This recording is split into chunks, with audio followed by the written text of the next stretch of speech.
Presented by ABS Entertainment. Radha recording studio संत कबीर चौक सत्तो अखन हसन रहल छी अनु यादव के आवाज में। छोटू कुमार के कहै छी खिस्सा सुनला सब कोई ध्यान लगाए कथा हमर छी छोटू चालीसा। शादी के जाल में ओकरा लोभल कई माया के जाल में ओकरा फंसल गए। घर के लोग सब बल्ले कसैया आरती अपन प्यार गमल गए।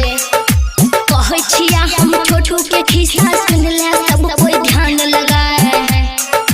हम कहै छी ओकर हिस्सा दुख से भरल पूरा खिस्सा सुनला सब कोई ध्यान लगाए कथा हमर छी Chhotu Chalisa. DJ Vikas Bettiah presented by ABS Entertainment।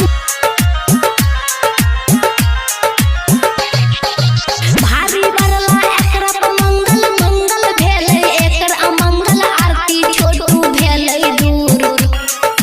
छोटू कुमार आवाज लगाबै तब कसैया कोई ने छोड़ाबै।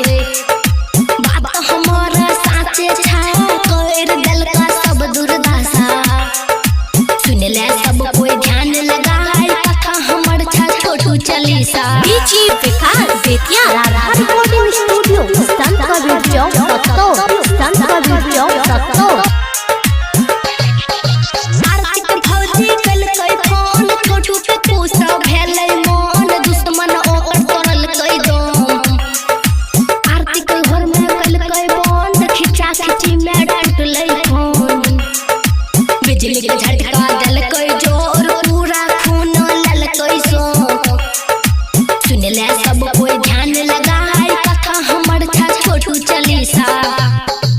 Mix by BRP